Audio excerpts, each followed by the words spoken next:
आज हम लोग शुरू करने जा रहे हैं फंडामेंटल्स ऑफ 2D मोशंस। आप इसको 2D मोशन का यानी कि मोशन ये प्लेन का लेक्चर 1 है ये हमारा। इसके पहले मैंने बाद वाले कुछ टॉपिक जरूरी थे पहले डाल दिया था लेक्चर। तो इसमें हम लोग फंडामेंटल ऑफ 2D मोशंस यानी मोशन ये प्लेन करने जा रहे हैं। तो इसमें मैं आपको ये समझाऊंगा सबसे पहले कि अगर आप 1D चैप्टर ख़त्म कर चुके हैं मोशन स्ट्रेट लाइन और उसके बाद 2D मोशन पे आ रहे हैं तो 2D मोशन बहुत आसान होता है, बट अगर आपको 1D में इक्वेशंस ऑफ मोशन लगाना आता है तो वैसे 2D में भी कर लेते हैं। तो आज इस लेक्चर में हम लोग सिर्फ 1D में जैसे हमने काम किया वैसे 2D में कैसे काम करेंगे वो समझने जा रहे हैं। तो सबसे पहले हम समझ लेते हैं डिफरेंस बिटवीन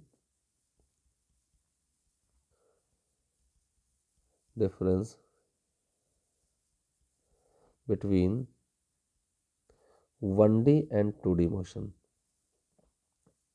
कैसे पता करेंगे 1D मोशन है और 2D मोशन है। और ये चीज़ हमने हो सकता है डिफरेंस आपको 1D वाले लेक्चर में भी बता दिया हो। तो सबसे पहले समझते हैं 1D मोशन मतलब होता है मोशन अलॉन्ग स्ट्रेट लाइन। अगर किसी बॉडी के पास कोई एक वेलोसिटी है v और अगर इस बॉडी में एक्सेलरेशन जो है that is either parallel to it और एंटी पैरेलल टू इट, ये एक्सेलरेशन वेक्टर्स है और ये इसकी वेलोसिटी वेक्टर है। If angle between velocity vector and acceleration vector is 0 degree, 0 degree मतलब वेलोसिटी पैरेलल टू एक्सेलरेशन होगी, और 180 degree, 180 degree means velocity is anti parallel to acceleration, then body moves in a straight line, moves in a straight line.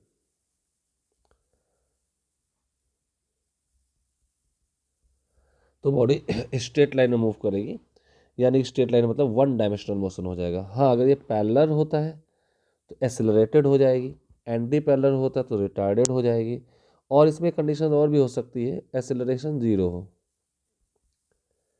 तो भी straight line में move कर सकती है। इस बात को याद रखिएगा, तब वो यूनिफॉर्म मोशन हो जाएगा। और ये चीज़ हमने शायद 1D में पढ़ भी ली होगी। कभी ऐसा हो जाए कि दिस इज वेलोसिटी वेक्टर, ये इस केस में तो बॉडी ऐसी स्ट्रेट लाइन में इसी स्ट्रेट लाइन में चलती रहेगी, चाहे आगे या पीछे एक्सेलरेट या रिटार्ड होकर के। 2D में ऐसा होता है कि अगर ये कोई वेलोसिटी वेक्टर है, अगर उसका एक्सेलरेशन वेक्टर किसी एंगल पर हो वेलोसिटी से, and this is theta, and theta is not equal to 0 and 180, क्योंकि 0 180 में तो ऊपर वाला केस हो जाएगा 1D का। Then body moves in a curve path, तो बॉडी का जो पाथ होगा कुछ इस टाइप से कुछ पाथ हो जाएगा।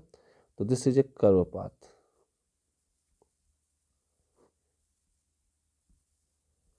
When theta is not equal to 0 and 180, then body moves in a curve path.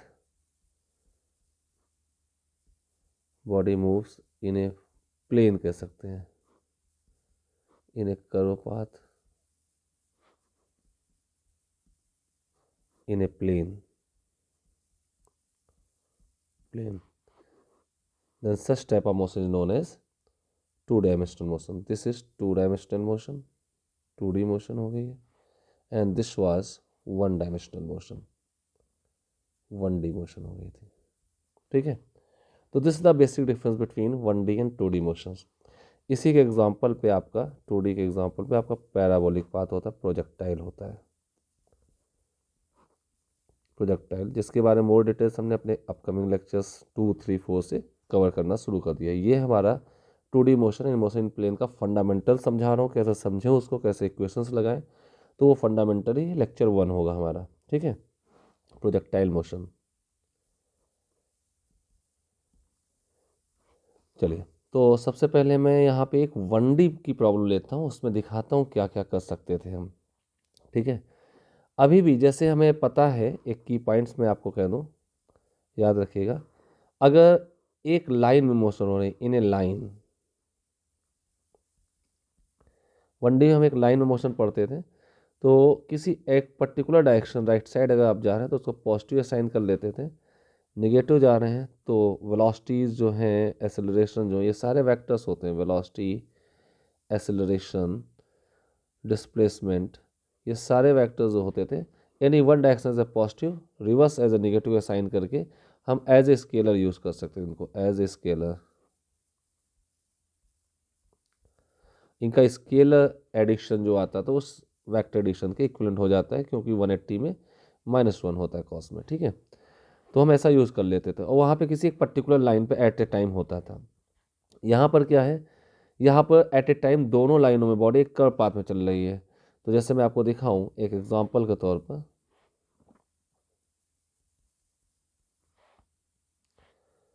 This one is coordinate X axis, X axis, Y axis.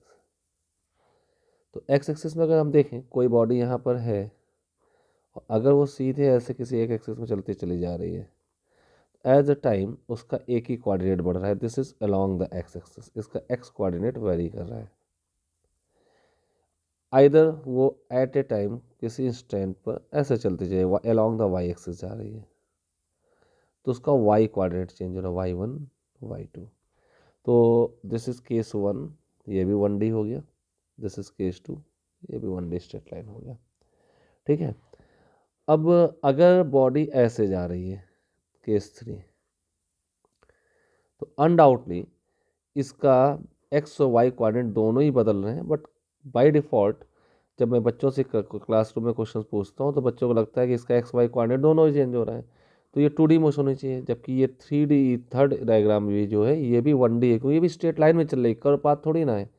तो ये स्ट्रेट लाइन में चल रही है, तो ये तीनों 1, 2 एंड 3, ये तीन जो मैंने केस दिखाए तीनों स्ट्रेट लाइन, ये तीनों 1D मोशन की कैटेगरी में आएंगे। तो कई बार बच्चों को ये कन्फ्यूजन हो जाता है। आप गौर से देखेंगे अगर एक लाइन में चल रही है तो एक्सेलरेशन वेलोसिटी के पैरेलल या एंटी पैरेलल ही होगा, तो ये हमारा एबव का केस, पहला वाला केस बन जाएगा। ये तीनों 1D, तो मोस्ट ऑफ बच्चे इस थर्ड वाले को ध्यान दें, मैं स्टार बना दे रहा हूँ, इसको 2D मोशन बोल देते हैं, दिस वन, इसको 2D बोल देते हैं, जबकि ये थर्ड वाला भी 1D मोशन में ही आएगा। फर्स्ट और सेकंड एक लाइन में देखते हैं एक्स वाई में, तो बच्चे इसको 1D बोल देते हैं। तो थर्ड वाला भी ये 1D मोशन ही होगा, जबकि एक प्लेन में है, ठीक है। अब मैं 2D का केस दिखाता हूँ वो कैसा होगा। एक्स एक्सिस, वाई एक्सिस, अगर आपका पाथ कुछ ऐसे जा रहा है इस टाइप से, तो अब ये कर्व पाथ है, it is not the straight line, तो इसका एक्स कोऑर्डिनेट भी बदल रहा है, वाई कोऑर्डिनेट भी बदल रहा है, एक्स और वाई दोनों कोऑर्डिनेट चेंज हो रहे हैं, इस टाइप से जा रहा है, इसका एक्स कोऑर्डिनेट बदल रहा है, वाई भी बदल रहा है, ठीक है। तो हम क्या कर सकते हैं, सपोज किसी इंस्टेंट ऑफ टाइम पे इसका एक्स कोऑर्डिनेट ये है और इस समय इसका वाई कोऑर्डिनेट देखें तो ये है, तो हम क्या करते हैं, इसमें एक्स में एक अलग इक्वेशन लगा देते हैं, एक्स एक्सिस का ट्रीटमेंट अलग लिया जाएगा और वाई एक्सिस में वही सेम इक्वेशन सेपरेटली यूज़ की जाएंगी। तो इसके बेसिस पे हम कुछ एग्जांपल लेते हैं और एग्जांपल लेके कुछ चीज़ें सॉल्व करते हैं। चलिए एक कुछ एग्जांपल देख लेते हैं।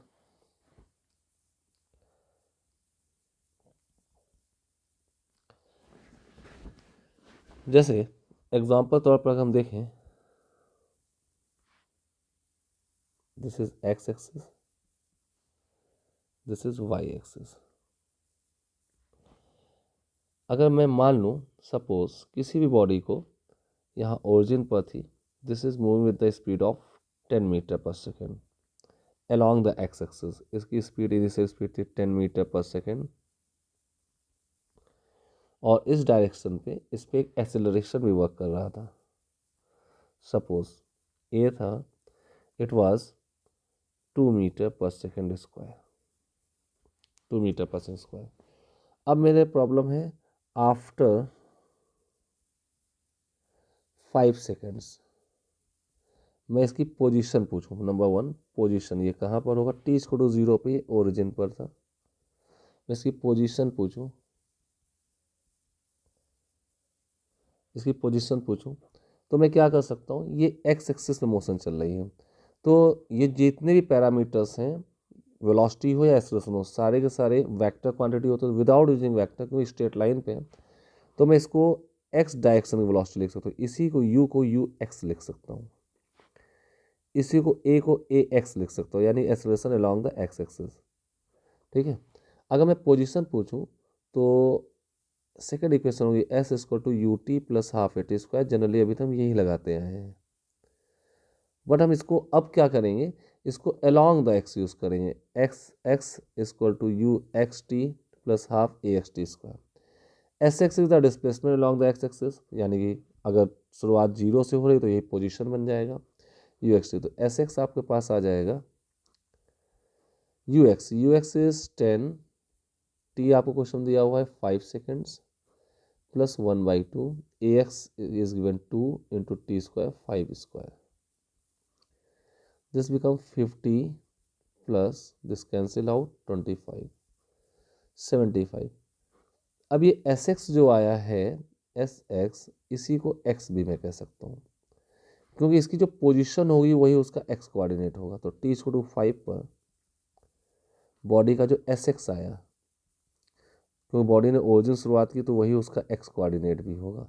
This one is S x, so it is the x coordinate of the body. अब क्योंकि ये पॉजिटिव आया है तो पॉजिटिव मतलब राइट साइड। आप माइंड करिएगा, आपकी जो पोजीशन जहाँ से मोशन स्टार्ट हो रही है टी इक्वल टू 0 पे, उससे राइट आते तो डिस्प्लेसमेंट प्लस होंगे, वेलोसिटीज प्लस होगी, लेफ्ट जाते हैं तो माइनस के होंगे। ठीक है, तो ये राइट साइड गया, पॉजिटिव आया मतलब राइट साइड को बता रहा है। This coordinate 75, 0। अगर इसी पॉइंट में मैं इसकी वेलोसिटी पूछूं, सेकेंड पॉइंट वेलोसिटी, अगर मैं इसकी वेलोसिटी पूछूं तो इसको मैं लिख सकता हूँ आफ्टर टाइम, किसी टाइम बाद जो वेलोसिटी होती है उसको वी से रिप्रेजेंट करते हैं, टी इसको जीरो, वेलोसिटी को यू से। तो हम इक्वेशन जानते हैं V equal U plus A T. अब इस इक्वेशन को भी मैं एक्स में लगाऊंगा, U X A X into T. तो हमारे पास वी कितना आ जाएगा, वी हमारे पास हो जाएगा v x equal to a x sorry u x is 10 plus A x 2 into t 5 second. This becomes 10 plus 10, that become 20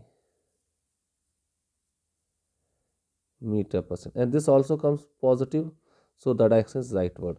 अब यहाँ पे मैं इसकी वेलोसिटी दिखाऊं तो इसकी वेलोसिटी वेक्टर दिस वन होगा इस डायरेक्शन में, and this velocity V X जो आया दैट इज 20 मीटर पर सेकेंड। ये दो चीज़ें मैंने निकाल ली।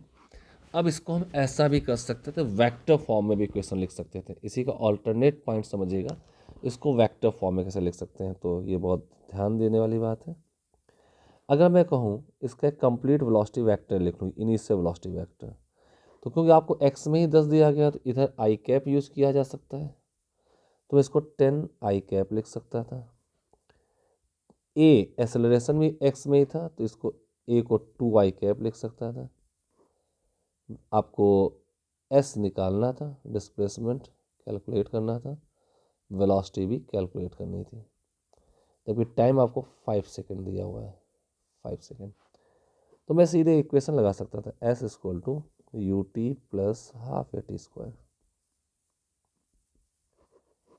तो यहाँ से क्या मिल जाएगा आपको, एस की value S vector equal to U T, U is 10 I into 5 second plus 1/2, and इनको भी वेक्टर फॉर्म में लिखें, कंप्लीट वेक्टर इक्वेशन लिखेंगे। 1/2 ए stand for 2 i cap into T square 5 square, because t is scalar quantity. This become 50 i cap plus 25 i cap equal to 75 i cap. This the displacement vector, so its magnitude becomes 75, यानी ये x coordinate हो जाएगा, x coordinate. इसी को हमने यहाँ पे S x बोला, देखिए इसी को मैंने एस एक्स बोला है, प्लस 75 मतलब plus I cap, and the direction इसकी क्या हो जाएगी, direction is i cap, positive I cap stand for the right side गया। क्लियर है। सिमिलरली हम इसका वी भी कैलकुलेट कर सकते हैं। तो अगर मैं इसका वी वेक्टर कैलकुलेट करूँ तो V vector equal to U plus A T, sorry V equal to U plus A T equal to U plus A T.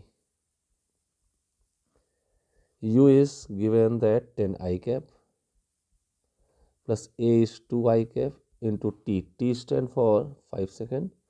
This becomes 20 I cap. 20 I cap means 20 is the magnitude, I cap is the rightward direction.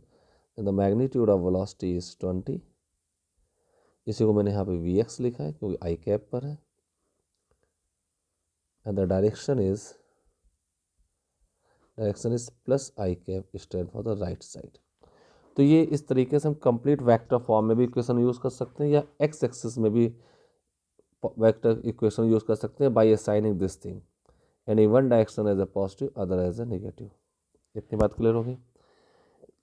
ये था example number 1. इसी में मैंने straight line motion को में भी जो velocities अभी तक यूज़ करते आते थे उसको वेक्टर फॉर्म पे लिख दिया है. तो this one is vector form, याद रखिएगा, वेक्टर फॉर्म. वेक्टर फॉर्म पे हमने इसको ऐसे बना लिया है. तो वेक्टर फॉर्म पे हमने इसको याद कर लिया है. ठीक है, अब आगे बढ़ते हैं. केस 2, एक दूसरा एग्जांपल लेते हैं. Example number 2. Example number 2. अब हम बॉडी को वाई पे ले जाएंगे. देखिएगा, this one X axis and this one Y axis.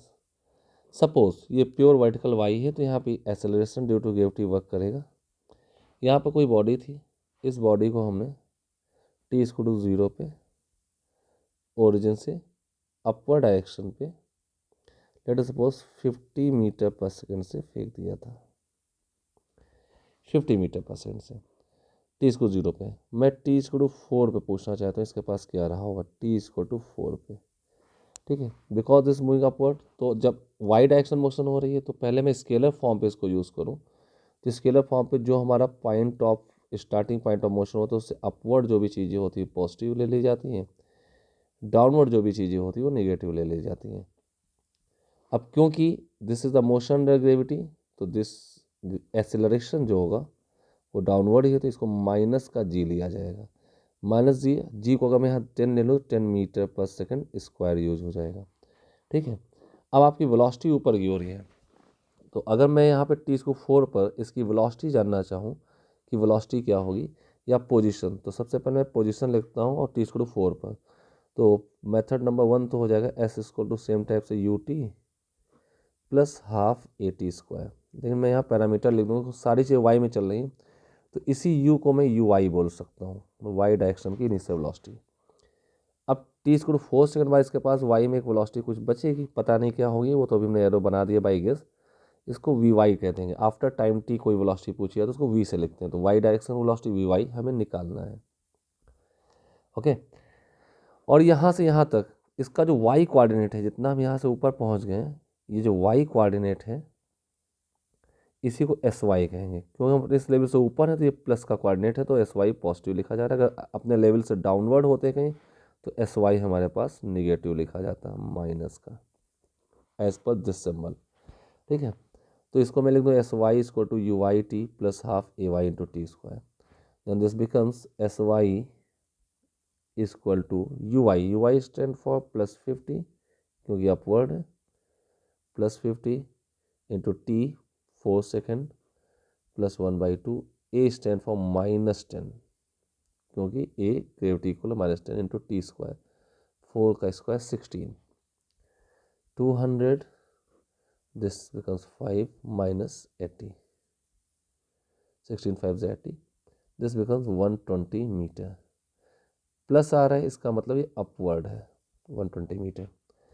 चलिए वेलोसिटी चेक कर लेते हैं. Second velocity V Y equal to U Y plus A Y into T. General equation हमेशा पॉजिटिव लिखी जाती है, ध्यान रखिएगा. पैरामीटर्स विथ साइन यूज कर दीजिए. V Y equal to 50 plus A Y means -10 into T after 4 second -40 and 50 -40 plus 10. Plus 10 ये बता रहा है कि मैग्नीट्यूड 10 होगा और प्लस आ रहा है डायरेक्शन की अपवर्ड होगी क्योंकि पॉजिटिव आया हुआ है. This your second answer. ये तो एक तरीका हो गया. अगर इसको भी वेक्टर लिख लेते तो चलिए इसको भी वेक्टर बना लेते हैं. अगर इसको मैं वेक्टर बनाता तो मैं ये लिख लेता इसका यू वेक्टर, ना एक्स लिखा ना मैंने वाई लिखा, यू वेक्टर मेरे पास हो जाता 50 जे कैप। एसेलरेशन वेक्टर होता अंडर ग्रेविटी जो कि डाउनवर्ड लगता तो माइनस का 10 होता जे कैप। 10 उसका मैग्नीट्यूड है, माइनस जे कैप डाउनवर्ड डायरेक्शन को बताएगा, जबकि यू आपने अपवर्ड फेंका था इसे पॉजिटिव लिखा हुआ है, प्लस जे कैप लिखा है, और डाउनवर्ड में माइनस जे कैप। टी आपको 4 सेकेंड दिया हुआ है और आपसे पूछा गया है एस, डिस्प्लेसमेंट वेक्टर पूरा पूछा गया, एस पूछा गया। स्टार्टिंग ओरिजिन से तो कोई दिक्कत नहीं, डिस्प्लेसमेंट ही पोजीशन बता देगा। तो ये जो आपके पास एस वाई आया था यहाँ पे, सॉरी यहाँ देखिएगा, इसी एस वाई को मैं वाई कोऑर्डिनेट ऑफ बॉडी कह सकता हूँ, वाई कोऑर्डिनेट ऑफ बॉडी ही एस वाई कहलाएगी।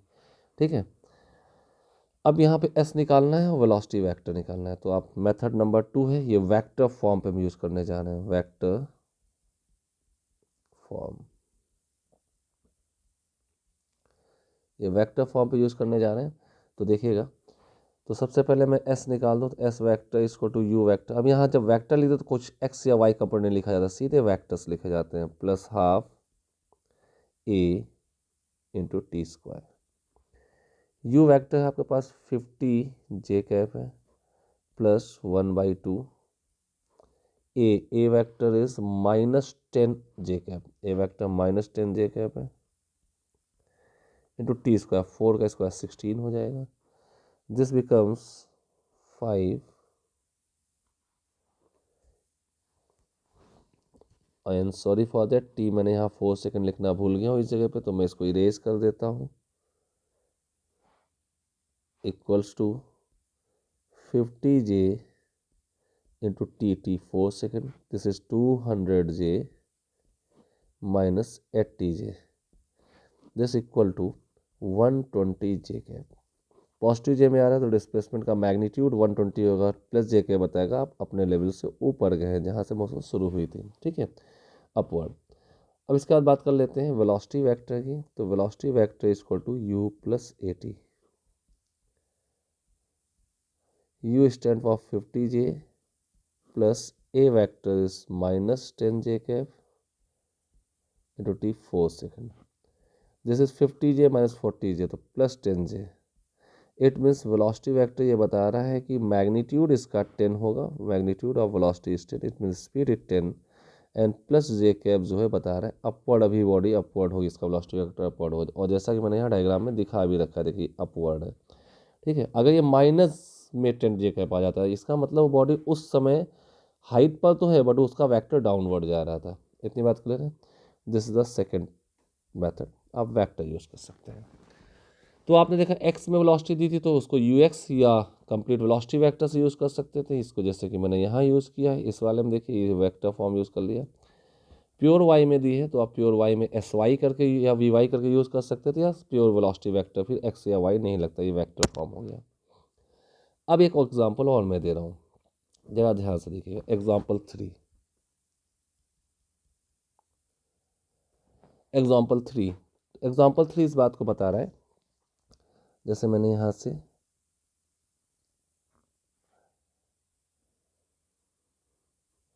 This is X axis, this is Y axis.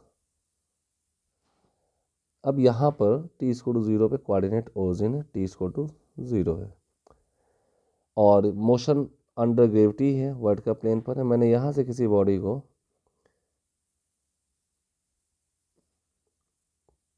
50 metre पर सेकेंड से थ्रो कर दिया है with angle is 37 degree, sorry 37 नहीं 53 ले लेता हूँ, खैर कोई भी एंगल ले लो कोई फर्क नहीं पड़ता है, 53 डिग्री। ठीक है, ये इसका यू है, मैग्नीट्यूड ऑफ यू है 50 मीटर पर सेकेंड।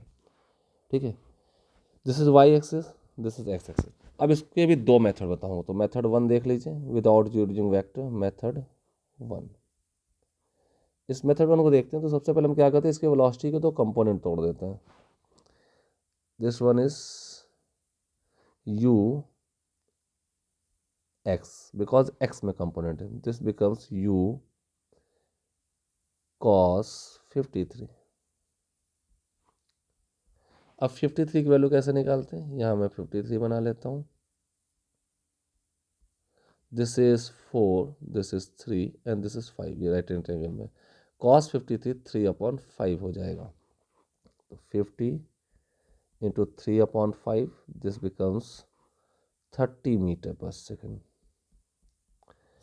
अगर मैं इसका y कंपोनेंट ऑफ वेलोसिटी तोड़ दूं तो y कंपोनेंट ऑफ वेलोसिटी जो आपके पास हो जाएगा that is u sine 53, u means 50 sine 53 becomes 4/5, this equal to 40 metre पर second. This is ui, ux ui हमारे पास आ चुके हैं। क्लियर है। अब इन जनरल अगर मोशन अंडर ग्रेविटी हो रही है तो आपको पता होना चाहिए एक्स एक्सिस पे कोई एक्सेलरेशन नहीं होता। अब हम इसकी इस वेलोसिटी को भूल जाते हैं। इस वेलोसिटी के दो कंपोनेंट्स है U X and U Y. मैं विदाउट वेक्टर यूज़ कर रहा हूँ तो पहले हम इसको 1 मिनट के लिए वाई को भूल जाए, सिर्फ एक्स की मोशन लेते हैं। तो मोशन अलोंग एक्स एक्सिस में जैसे मैंने एग्जांपल 1 किया पूरा वैसे करते हैं, motion along x axis. Suppose मैं इसकी पोजीशन को आफ्टर कुछ टाइम ले लूँ, 4 सेकेंड्स की बात कर रहा हूँ, 4 सेकेंड्स, तो ये आपको टाइम गिवन हो गया। 4 सेकंड बाद मैं इसकी लोकेशन जानना चाहता हूँ, 0 पर तो ये ओरिजिन पर है, 4 सेकंड बाद। तो सबसे पहले देखते हैं एक्स एक्सिस में हमें क्या क्या दिया हुआ है, वो लिख लेते हैं। तो हमें एक्स एक्सिस में क्या क्या दिया हुआ है, X axis, Y axis motion देखनी है, हमें सिर्फ एक्स में देखना है। तो यू एक्स तुम्हारे पास है, क्यों राइट साइड आ रहा है तो प्लस का 30 है। In general motion under gravity vertical plane में जब हो रही हो तो एक्स में कोई एक्सेलरेशन होता नहीं है, 0 होगा। ठीक है, यू एक्स हो गया, ए एक्स हो गया, टाइम आपको 4 सेकंड दिया है। आपको निकालना है V X, X direction velocity क्या होगी, और एस एक्स, एक्स डायरेक्शन का डिस्प्लेसमेंट क्या होगा। और एक्स डायरेक्शन जो डिस्प्लेसमेंट है उसी को एक्स कोऑर्डिनेट उसकी पोजीशन का कोऑर्डिनेट कहलाता है, अगर शुरुआत ओरिजिन से हुई है तो। ठीक है, ध्यान देना, अगर शुरुआत ओरिजिन से हुई है तभी ऐसा होता है, नहीं तो डिस्प्लेसमेंट कहलाता है। बाकी आप इनिशियल जो एक्स कोऑर्डिनेट है वो ऐड करके फाइनल पोजीशन निकलती है। इस बात को बहुत ध्यान रखिएगा। तो हमें क्या निकालना है, एस एक्स निकालना। तो हम सीधे लगा सकते हैं S X equal to U X T plus half A X T square. U X stand for 30 into T after 4 second plus 0, A X 0 था, तो एस एक्स तुम्हारे पास जो आ गया दैट इज 120, प्लस का 120 आया। और इसी को एक्स कोऑर्डिनेट बोलते हैं क्योंकि ओरिजिन से मोशन शुरुआत हुई है, एक्स 0 से मोशन शुरुआत हुई, इस बात को ध्यान रखिएगा। ऐसे में इसका वी एक्स निकालूँ तो वी एक्स कैसे निकल आएगा, V x equal to U X plus A X into T. Just like example 1 जो मैंने भी किया, यू एक्स आपके पास था 30 प्लस ए एक्स 0 था, तो वी एक्स भी आपके पास प्लस 30 आ गया। प्लस 30 बता रहा है कि उस समय उसके पास जो वेलोसिटी होगी 30 होगी, जो कि बदलेगी नहीं, चेंज नहीं होगी, because acceleration along the x 0, x की वेलोसिटी कभी नहीं बदलेगी।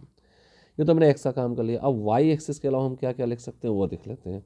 अलॉन्ग वाई एक्सिस, अलग इसकी मोशन ले along Y axis. Y axis में मोशन कैसे करते हैं तो वो देख लेते हैं। वाई एक्सिस में जब मोशन होगी तो हम देखते हैं यहाँ पे यू आई ऊपर की ओर दिया है, तो उस केस में पॉइंट से अपवर्ड जो होगा पॉजिटिव और डाउनवर्ड जो होगा उसको निगेटिव काउंट करें, जैसा मैंने एग्जांपल 2 में बताया है। यू आई आपके पास अपवर्ड है प्लस 40 है, ए वाई अंडर ग्रेविटी हो रही है तो डाउनवर्ड होता है, माइनस का 10 लिखा जाएगा। वैल्यू लिख रहा हूँ, यूनिट्स अभी मैंने यहाँ नहीं लिख रहा हूँ। आपके पास टाइम वही 4 सेकेंड बाद लोकेशन देखनी है, और एस वाई आपको निकालना है, और जो एस वाई आएगा वो इसका वाई कोऑर्डिनेट कहलाएगा, क्योंकि मोशन ओरिजिन से शुरू हो रही है, वाई कोऑर्डिनेट इसको 0 पे 0 था। ठीक है, और वी वाई भी निकालना है 4 सेकेंड बाद। ओके, तो 4 सेकेंड बाद अगर मैं इसकी बात करूँ तो सबसे पहले मैं एस वाई निकाल लूँगा इसका। देखते हैं, आगे बढ़ जाते हैं। सेम टाइप से second equation, s Y equal to u i t plus half A Y into T square. U i आपको दिया हुआ है प्लस का 40 इंटू टी 4 सेकेंड बाद प्लस 1/2, ए वाई दिया हुआ है आपको माइनस का 10 इंटू टी स्क्वायर, 4 का स्क्वायर 16, 160 माइनस 160/2 माइनस का 80, दिस बिकम प्लस का 80 मीटर। प्लस का 80 मीटर का मतलब है एस वाई जो आपके पास आया वही इसका वाई कोऑर्डिनेट बन जाएगा, और प्लस 80 है मतलब अपनी लोकेशन से कहीं ना कहीं एबव यहाँ कहीं पहुँच चुका होगा, ये इसकी पोजीशन होगी, नई पोजीशन, ठीक है, अपने लेवल से ऊपर पहुँच चुका होगा, ठीक है। ये SY 80 आ चुका है। अब मैं इसका कैलकुलेट करूँ वेलोसिटी, उस समय क्या होगी, तो VY equal to UI plus AY into T लगा देंगे। VY आपको कैलकुलेट करना है, UI आपके पास था 40 प्लस AY है -10 इंटू आफ्टर 4 सेकेंड पूछा जा रहा है, तो दिस बिकम -40, 40 माइनस 40 जीरो, तो इसकी वाई कोऑर्डिनेट की वेलोसिटी वाई कंपोनेंट्स जीरो हो चुका होगा। तो ये आपके पास एक रिजल्ट आ गया। इन दोनों रिजल्ट्स देखें तो एक्स कोऑर्डिनेट 120 आ रहा है, वाई कोऑर्डिनेट 80 आ रहा है। तो अगर मैं देखूं इसको समराइज कर दूं तो इसका x coordinate at t equal to t, इसका कोऑर्डिनेट एक्स कॉमा वाई अगर होता तो वही आपका s x comma s y होगा, x directional displacement, y directional displacement, क्योंकि मोशन ओरिजिन से शुरू हुई है, इस बात को ध्यान रखिएगा। एंड दैट बिकम्स प्लस का 120 कॉमा प्लस का 80 इस पॉइंट्स पर होंगे, और इनकी वेलोसिटीज वी एक्स और वी वाई, वी एक्स तो आपके पास अनचेंज आएगी 30 और वी वाई आपके पास 0 आ जाएगी। ये हमारा एक आंसर बन चुका है। अब इसी मोशन को हम कैसे विजुलाइज करेंगे, अब इसी मोशन को हम वेक्टर फॉर्म पे अगर लिखें तो वेक्टर फॉर्म पे आ जाते हैं। Method 2 vector method,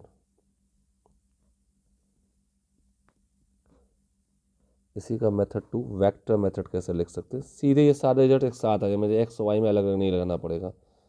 vector method, vector method में कैसे यूज हो जाएगा, तो देखिए अगर मैंने यहाँ पे इसके कंपोनेंट तोड़ लिए हैं तो इसका एक्स कंपोनेंट 30 आया हुआ है, वाई कंपोनेंट्स आपके पास क्या हुआ है 40 आया हुआ है। तो अगर यहीं से मैं लिख दूँ इसका वेक्टर लिख दूँ, इनिशियल वेलोसिटी वेक्टर यहाँ पे लिख देता हूँ। इनिशियल वेलोसिटी वेक्टर होगा आई कैप की ओर, this is i cap, this is j cap. तो यू वेक्टर आपके पास आ जाएगा, you vector is 30i plus 40j, और इसी वेक्टर का मैग्नीट्यूड ले लूँ 40 और 30 स्क्वायर रूट हो तो इसकी स्पीड नेट स्पीड यू मिल जाएगी, और ये वेक्टर कॉन्सेप्ट है 30i प्लस 40j। इसको थोड़ा सही कर देता हूँ, 40j प्लस 40j। एक्सेलरेशन क्या होगा, एक्सेलरेशन एक्स में तो कोई लगता ही नहीं है, ए एक्स हमेशा 0 होता है अगर एयर रेजिस्टेंस ना लें तो, सिर्फ वाई में लगता है जो कि डाउनवर्ड है, वाई में ग्रेविटी लग रही होती ऐसे, ए वाई जो कि ग्रेविटी इक्वल होता है -g, और जी की वैल्यू तो 10, तो माइनस का 10 जे कैप। तो मैग्नीट्यूड ऑफ स्टेशनशिप अंडर ग्रेविटी 10 है और माइनस जे कैप बताया वो डाउनवर्ड लगती है। ये दो चीज़ें हमारे पास है। हमें आफ्टर टाइम 4 सेकेंड, 4 सेकेंड बाद हमें चाहिए इसकी पोजीशन और वेलोसिटी दोनों। तो मैं ये दोनों चीज़ें नीचे कॉपी कर लेता हूँ, यू वेक्टर। तो आपके पास टी इक्वल टू 0 पे जो यू वेक्टर आया, जो मैंने अभी ऊपर लिखा था 30i प्लस 40j था, और एक्सेलरेशन वेक्टर जो था वो ओनली -10j था, वाई में एक्ट कर रहा था। टी इक्वल टू 4 हमको, टी इक्वल टू 4 मैं इसका डिस्प्लेसमेंट वेक्टर सीधे निकाल देता हूँ, वो इसका पोजिशन वेक्टर बनेगा एस। तो S equal to U T plus half A T square vector form पे।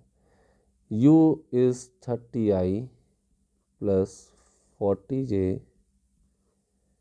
into t, t is after 4 second plus 1/2 is minus 10j cap into t square, t square means 4 का square 16, multiply कर दें 4 3 120i plus 160j minus 8 minus 80j, this becomes 120i plus 80j।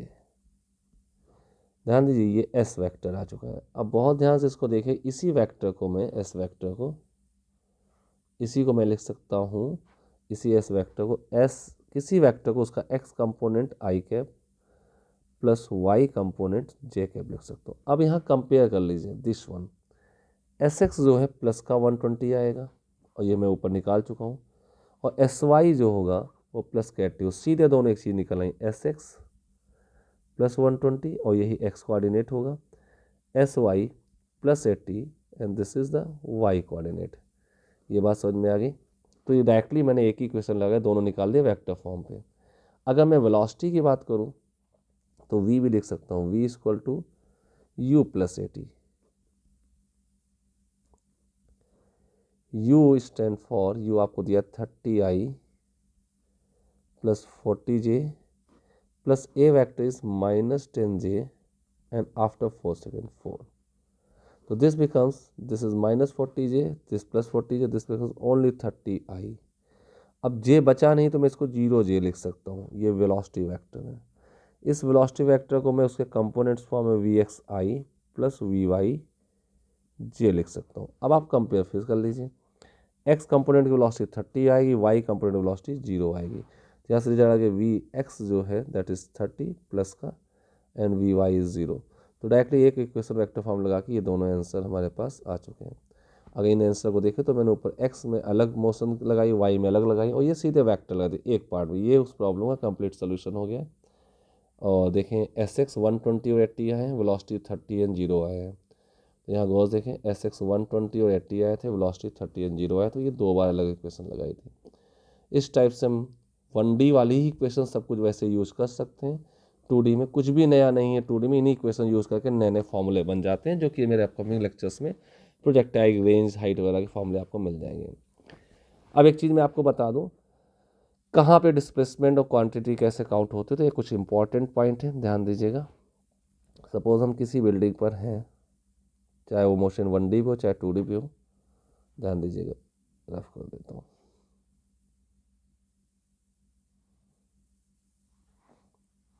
Just a minute, हम किसी building पर हैं। कई बार बच्चे confuse होते हैं चीज़ों को लेकर के। सपोज अगर हमारा पॉइंट ऑफ प्रोजेक्शन t = 0 पर ये है, हमने किसी बॉडी को, पहला केस लेता हूँ, केस 1, किसी भी बॉडी को मैंने यहाँ से ऊपर की ओर थ्रो किया है। तो जब मैंने ऐसा किया तो जिस पॉइंट पर है उस पॉइंट्स को, t = 0 का जो पॉइंट होता है उसमें अपवर्ड जो भी चीज़ें हैं वो पॉजिटिव काउंट होती है और डाउनवर्ड जो होती है वो नेगेटिव काउंट होती है।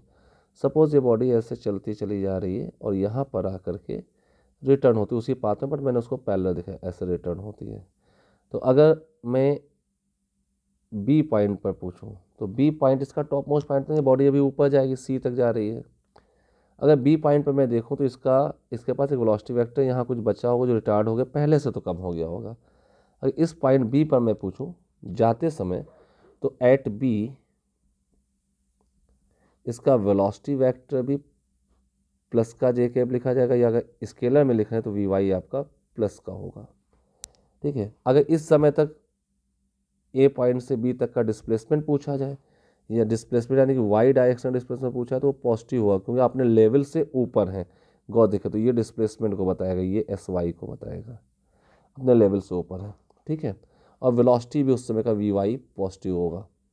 लेकिन जब ये लौट आएगा, मान लो लौटते समय यहाँ कहीं आ गया इस जगह, तो यहाँ जब आ गया तो दिस इज डाउनवर्ड मोशन, तो इसके पास पॉइंट डी मान लेते लौटते समय, इसी को पॉइंट डी मान लेते। तो एट डी, अगर मैं डी की बात करूँ, पॉइंट डी पर बात करूँ, तो पॉइंट डी पर ये अभी भी अपने लेवल से ऊपर ही है, तो डिस्प्लेसमेंट तो आपका अभी भी पॉजिटिव होगा, एस वाई अभी भी पॉजिटिव ही लिखा जाएगा, अपने लेवल से एबव है, ऊपर है। लेकिन वेलोसिटी वेक्टर का जो एरो है इसमें वी वाई, वो निगेटिव लिखा जाएगा क्योंकि वो डाउनवर्ड है। इस बात को माइंड करिए, मोस्ट ऑफ बच्चे वेलोसिटी निगेटिव है तो डिस्प्लेसमेंट को निगेटिव लिख देते हैं, या दोनों को पॉजिटिव लिख देते हैं। तो ध्यान दीजिएगा, अपने लेवल से ऊपर है तो डिस्प्लेसमेंट वेक्टर ये बन रहा है, और क्योंकि उसका वेलोसिटी डाउनवर्ड मोशन पे चल रहा है तो इससे वेलोसिटी को उसका निगेटिव साइन का यूज़ करेंगे, ये जैसा लिखा निगेटिव। तो इस बात को ध्यान दीजिएगा, क्लियर है। एक केस ये हो गया, तो ये मोशन नेगेटिव 1D में समझना है। अगर पार्टिकल यहाँ कहीं आ जाए, दिस पॉइंट, ये मान लो कोई ई पॉइंट हो गया, ई पॉइंट पर देखेंगे तो अगर ई पॉइंट पर देखो तो इसका अपने लेवल से नीचे आ चुका है, तो इसका डिस्प्लेसमेंट जो होगा माइनस का लिखा जाएगा। यहाँ पे डिस्प्लेसमेंट प्लस का था, अब इस लेवल से ऊपर जितने पॉइंट्स होंगे डिस्प्लेसमेंट प्लस का होगा। ई पॉइंट पर डिस्प्लेसमेंट नेगेटिव आएगा। तो पॉइंट ई की बात करूँ अगर मैं, तो इसका डिस्प्लेसमेंट जो होगा नेगेटिव होगा, क्योंकि अपने लेवल से डाउनवर्ड है, ये डाउनवर्ड है, और ये सारी चीज़ें अपवर्ड थी, अपने लेवल से अप थी, यहाँ भी अप थी। ठीक है, डाउनवर्ड डिस्प्लेसमेंट नेगेटिव काउंट होगा। और अगर इस पॉइंट पे देखो तो क्योंकि अभी भी ज़मीन में टकराने के लिए जा रहा है, तो यहाँ पे वेलोसिटी जो होगी उसका एरो भी नीचे आ रहा है, तो यहाँ पे वेलोसिटी भी माइनस काउंट होगा। ठीक है, अब क्योंकि इंटायर जर्नी में चाहे ए हो, बी हो, सी हो, डी हो, पूरी जर्नी में अंडर ग्रेविटी हो रही है, तो इन और एट ऑल पॉइंट्स, इन सारे पॉइंट्स पे अगर मैं बात करूँ, इन ऑल द पॉइंट्स, अगर मैं एसेलरेशन की बात कर लूँ, तो एसेलरेशन माइनस का यूज होगा, क्योंकि ऑल द टाइम ये अंडर ग्रेविटी थी, हमेशा नीचे ही लगा है। तो in all the points A की वैल्यू माइनस ही होगी, जो कि जी के बराबर यूज होगी। अब 9.8 या 10 जो लेना है आप ले सकते हैं। ठीक है, क्लियर। अब एक मैं देख सकता हूँ प्रोजेक्टाइल का केस समझा देता हूँ आपको। केस 2, केस 2 में देखें, सपोज आप किसी बिल्डिंग से किसी प्रोजेक्टाइल को थ्रो कर देते हैं, सपोज किसी एंगल पर, ये यहाँ से लेकर के ऐसे जा रही है। This is base of building, this is point of projection A, at T को 0 पे यहाँ से ही थ्रो किया है आपने, और ये किसी पॉइंट सी पर मीट कर जाती है। तो जिस पॉइंट से आप थ्रो करें उस पॉइंट को कोऑर्डिनेट ओरिजिन मान लीजिए। ये मेरी सलाह है, जिस पॉइंट को आप थ्रो करें उस पॉइंट को कोऑर्डिनेट ओरिजिन मान लीजिए, ये कोऑर्डिनेट ओरिजिन मान लीजिए। आप चाहें तो इसकी वेलोसिटी को एक्स वाई के फॉर्म में तोड़ के कर सकते हैं, या सीधे वेक्टर लिख के कर सकते हैं। फिर भी अगर ये यहाँ स्ट्राइक कर रहा है तो आप गॉस देखेंगे, यहाँ पे इसके कोऑर्डिनेट्स की मैं बात करूँ तो इसका, इफ दिस इज रेंज, जितना दूर गिरा है ये, and this is height H, तो अगर मैं ए से सी की बात करूँ, सी पर आते आते इसका एक्स कोऑर्डिनेट और वाई कोऑर्डिनेट क्या होंगे, तो कन्फर्म एक्स कोऑर्डिनेट प्लस का आर होगा, जो कि ये डिस्टेंस आपको मैंने दिखाई है, और वाई कोऑर्डिनेट होगा इसका माइनस का एच लिखा जाएगा, यहाँ एच हाइट ऑफ बिल्डिंग थी। क्योंकि वाई कोऑर्डिनेट माइनस एच क्यों लिखा जाएगा, क्योंकि आप अपने लेवल से बिलो आ चुके, तो मैंने कहा लेवल से बिलो जो भी चीज़ें वो माइनस काउंट होंगी, एबव जो चीज़ हाइट्स हैं वो प्लस काउंट होंगी। तो यहाँ पे एक्स और Y coordinate, X coordinate positive होगा और वाई कोऑर्डिनेट नेगेटिव होगा। वैसे भी इसको ओरिजिन मान ले तो फोर्थ कोऑर्डिनेट, फोर्थ में एक्स पॉजिटिव होता है, वाई नेगेटिव होता है। अगर मैं इसके यू एक्स यू वाई की बात करूँ तो यू एक्स इधर जाएगा, यू एक्स कितना होगा, पॉजिटिव होगा, और यू वाई ऊपर होगा तो ये पॉजिटिव होगा, जो भी वैल्यू आ जाए। राइट साइड पॉजिटिव चलते हैं, लेफ्ट साइड जो होते हैं माइनस के होते हैं। इतनी बात क्लियर है। अब अंडर द मोशन ग्रेविटी हो तो इसके पास ए एक्स तो 0 होगा इस केस में, और ए वाई जो होगा वो माइनस का जी होगा, क्योंकि all the time gravity downward खींच रही होगी। ये ए एक्स ए वाई की बात आ गई है। इतनी बात क्लियर है। जब ये टकराएगा तो इसका कुछ वेलोसिटी इस एंगल पर होगा, तो इसके वेलोसिटी का एक्स कंपोनेंट अभी पॉजिटिव होगा, वी एक्स पॉजिटिव कहलाएगा, और इसका जो वी वाई होगा वो निगेटिव कहलाएगा। ठीक है, तो इस टाइप से साइन कन्वेक्शन हम यूज़ करते हैं। अब इन ट्रिक्स का याद रखेंगे कि कैसे हमको कौन सा साइन यूज़ करना है। एस एक्स, एक्स डायरेक्शन का डिस्प्लेसमेंट जो है एक्स कोऑर्डिनेट ही होता है अगर ओरिजिन से मोशन शुरू हो रही। वाई डायरेक्शन का डिस्प्लेसमेंट जो है एच माइनस एच यहाँ काउंट होगा, वाई कोऑर्डिनेट होता है। ठीक है, तो ये सारी चीज़ें अगर आपको इन्फॉर्मेटिव पता है तो प्रोजेक्टाइल जो हमारे अपकमिंग लेक्चर्स हैं, जो भी लेक्चर 2, 3, 4 में मैंने यूज़ किया है, projectile from ground to ground oblique projectile and the projectile from some height, उनमें या रिलेटिव मोशंस पे मैंने जो चीज़ें यूज़ की हैं, अगर ये फंडामेंटल्स केस 1, 2 ये आप देख लेते हैं, और how to use the equation of motion similarly जैसे 1D में यूज़ किया था वैसे आप 2D में यूज़ कर सकते हैं। अगर ये चीज़ें आपको समझ में आ गई हैं तो प्लीज़ लाइक, शेयर और सब्सक्राइब कर दीजिए, और शेयर भी कर दिए लोगों के साथ, और कमेंट करके ज़रूर बताएं कि क्या आपने सीखा इससे। और ये पढ़ने के बाद अब मेरा प्रोजेक्टाइल कट मोशन 2D का सारे कॉन्सेप्ट पूरे हो चुके हैं। अगर आप उसको लेक्चर वाइज या पूरा ऑब्जर्व करेंगे तो सारी चीज़ें आपकी कंप्लीट हो जाती हैं। Okay, thank you.